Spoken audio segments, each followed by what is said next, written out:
The title was, "My Wife Ignored My Calls All Day." At 10 p.m., she finally came home and smirked, you know what. But the story that poured out of me was never about one day. It was about 23 years of swallowed words in a small stone village outside Porto, where the Douro winds like a drunk serpent and the vineyards bleed purple in October. I am Thomas Ribeiro, 47, the last winemaker of Quinta da Serra Velha. The house has been in my family since 1794, built from the same schist that terraces the hills. My father died here when I was 19, crushed by a reversing tractor while he tried to save a barrel of 66 vintage. My mother followed him 3 winters later, coughing blood into the embroidered handkerchiefs she still pressed like relics. I inherited everything: the crumbling mansion, the debts, the pride, and the silence that Portuguese men wear like second skins. Beatrice entered my life in 2001, a pale law student from Lisbon with city shoes and a laugh that made the old vines straighten. She said she loved the smell of crushed grapes on my hands. We married in the small chapel above the river, under a sky so blue it hurt. My older brother Afonso was best man.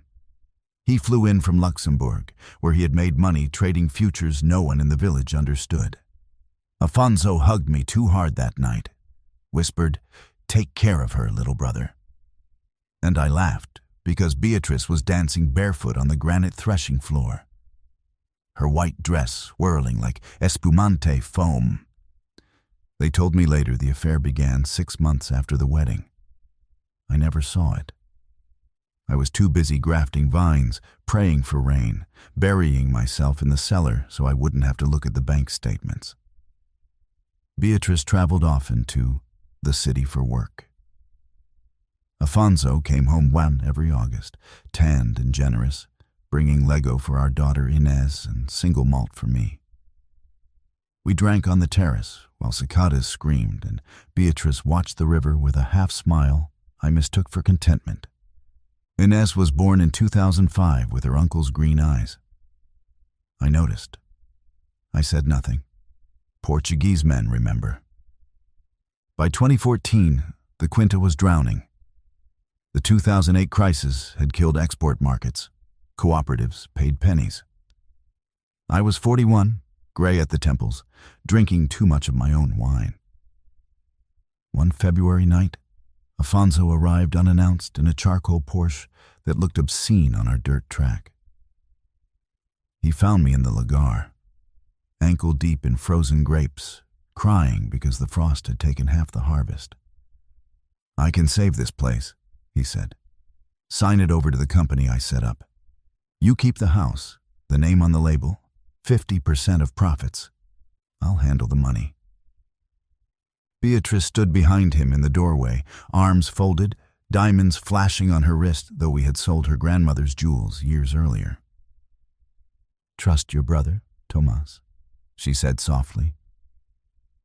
I signed. Of course I signed. What else does a man do when his wife and his blood ask with the same mouth? The company was called Serra Velha Vinhos S.A. Majority shareholder, Afonso Ribeiro. Minority, me. Silent partner, Beatrice, who suddenly remembered she had studied corporate law. Within 2 years, the labels changed. The wine went from honest table red to super premium, priced for oligarchs. Tourists arrived by helicopter. The village boys who once helped with harvest were replaced by pretty Ukrainian students in linen dresses. I still lived in the big house, but the office was moved to a glass box overlooking the river. My key no longer fit. I noticed small things. My wife's perfume on my brother's coats, the way she flinched when I touched her waist, how Inez called Luxembourg Uncle Afonso's house, as if it were Narnia. In 2019, Inez was 14. One Good Friday, she didn't come home from school. Beatrice said she was sleeping at a friend's. I found my daughter at 2 a.m. on the riverbank, drunk on my own vintage, crying because Mum and Uncle Afonso were kissing in the winery and I wasn't supposed to see. I drove to the glass office. The lights were on. Through the window, I watched my brother bend my wife over the tasting table, her skirt rucked up, his hand fisted in her hair the way he once pulled mine when we were boys fighting over toy tractors. The security cameras I had paid for recorded everything in 4K. I did not go in. I went home, sat in the dark kitchen, and drank until the bottle was empty and the pain was manageable. They announced their relationship in 2020, on my 46th birthday. Afonso flew the whole family, my cousins, my ancient aunt from Braga, to a restaurant in Pinhal. He stood, glass raised. "To new chapters," he said. "Beatrice and I are together. We hope you can be happy for us." Beatrice looked at me across the white tablecloth, eyes shining with triumph or tears, I could no longer tell. Inez stared at her plate. I smiled the Ribeiro smile, thin and polite. "Of course," I said. "Family first." They married in 2022, quietly, in Gibraltar. Inez refused to go. Beatrice left most of her clothes in our wardrobe. She took the dog. The divorce was surgical. I kept the house that was falling apart, the vineyard that now belonged to strangers, and full custody of a daughter who barely spoke. Beatrice kept the Porsche, the apartment in Lisbon, and half my remaining shares to secure Inez's future. Afonso sent flowers, white lilies, funeral flowers. I stopped leaving the Quinta. I aged 10 years in 2. The village whispered that Thomas had gone mad with grief, that he walked the rows at night talking to ghosts. They were half right. But grief is patient. It ferments. I began small. First, the books. Afonso had always been sloppy with numbers. I had kept copies of everything. Over 9 months, I found discrepancies. Phantom invoices, offshore accounts in Madeira, EU subsidies claimed for vines that didn't exist. I fed the documents, anonymously, to a journalist in Porto who hated rich Lisboetas buying the north. Then the wine itself. I still had access to the cellars at night. The new Ukrainian staff feared the Rihastasainsas old ghost. I introduced selected bacteria into certain barrels. Nothing dramatic. Just enough acetic taint to ruin a vintage over time. Barrels labeled for the American market. Afonso's pride. I cultivated Inez slowly. My daughter was 16 now, furious at the world. I did not poison her against her mother. I simply stopped lying. I showed her the security footage saved on an old hard drive. She watched once, face white, then asked me to delete it. I did not delete it. Autumn 2024. The harvest was perfect. Sugar levels obscene. Acidity balanced on a knife edge. Afonso announced the new flagship wine, Saravella Eternidade 2024, a joint venture with a famous Bordeaux chateau, €800 a bottle, launch gala in London. He and Beatrice came to the Quinta one last time to film promotional footage among the golden leaves. That was the day she ignored my calls. I had been trying to reach her since morning. 23 missed calls. No reply. Inez was in Porto with friends. The house was empty except for the low hum of the refrigerator and the smell of coming rain. At 10:07 p.m., the Porsche growled up the drive. Headlights swept the facade like searchlights. Beatrice stepped out alone. Afonso had stayed in the city, some investor dinner. She was thinner, city thin, cheekbones sharp under the porch light.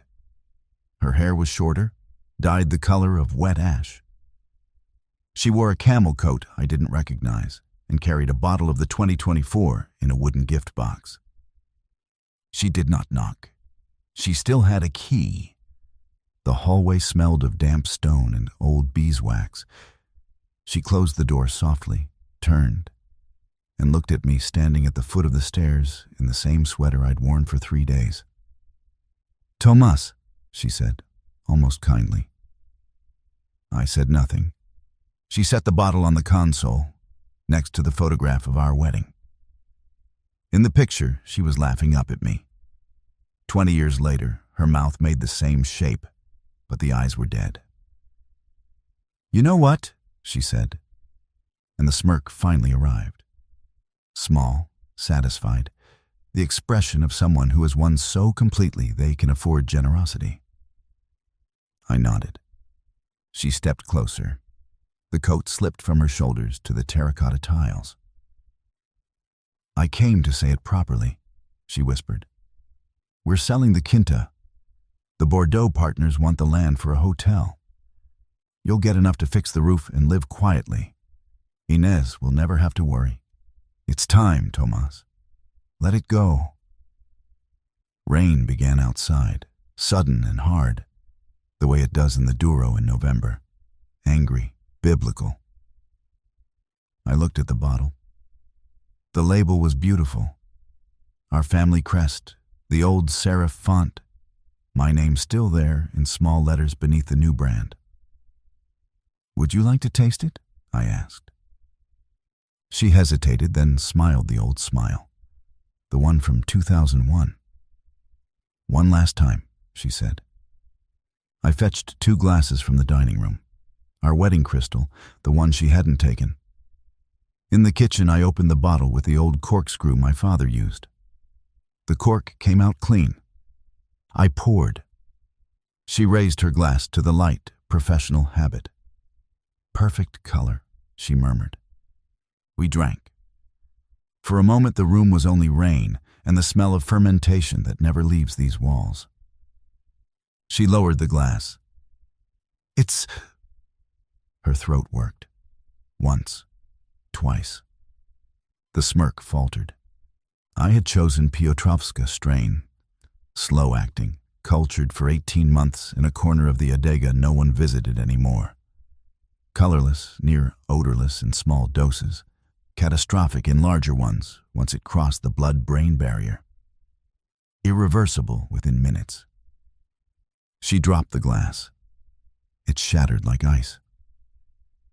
"Tomas," she croaked, clawing at her neck, eyes already wide with animal understanding.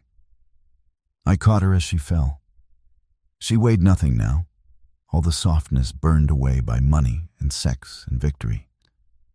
"Shh," I said into her hair that no longer smelled of grapes. "Family first." Her body arched once, elegantly, the way she used to arch under my brother on the tasting table.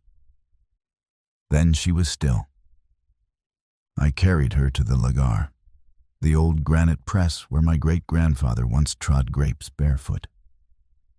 I laid her among the shadows and the smell of centuries of wine. I opened the trapdoor to the stone channel that runs beneath the house, down to the river. The Douro takes everything eventually. By midnight, the rain had washed the floor clean. I swept the shards, burned the coat in the fireplace, rinsed the glasses. The bottle I corked again and placed back in its box. At 3 a.m., I called Afonso. "She came here," I said, voice hoarse with manufactured grief. We argued. She drank too much, stormed out. "The car's still here, but she's gone. I'm worried." He arrived at dawn, face gray, shouting her name across the terraces, while the workers pretended not to watch. They found the Porsche keys in the river 3 days later. Her body never surfaced. The current is strong, and the eels are hungry. The scandal killed the London launch. The Americans canceled orders when the first tainted barrels reached New York. Vinegar in 800 euros bottles. EU investigators descended. Afonso's empire cracked like old staves. He came to me one last time, in January. Frost on the vines like salt. "You did this," he said in the cellar doorway, breath fogging. I was racking the 2025, gentle, patient. No proof, I replied. He looked older than our father the day he died. Inez hates you now, he said. She knows. I tasted the wine from the thief. Perfect. Inez will come back when she's ready, I said. This is her land. Blood remembers. He left that night. They say he drinks in casinos in Estoril, that the Porsche was repossessed, that he calls her name in his sleep. Spring is coming again. The vines are bleeding, clear sap like tears where I pruned them. Inez writes sometimes from university in Coimbra. Short messages. She signs them, your daughter. I walk the rows at dusk. The river keeps its secrets. The house stands, roof still leaking, but mine again. The label will change back next year. Just my name, the old crest. Honest wine. Some nights I sit on the terrace with a glass and listen to the water. Family first, I whisper to the dark. The Douro carries the words away, the way it carries everything.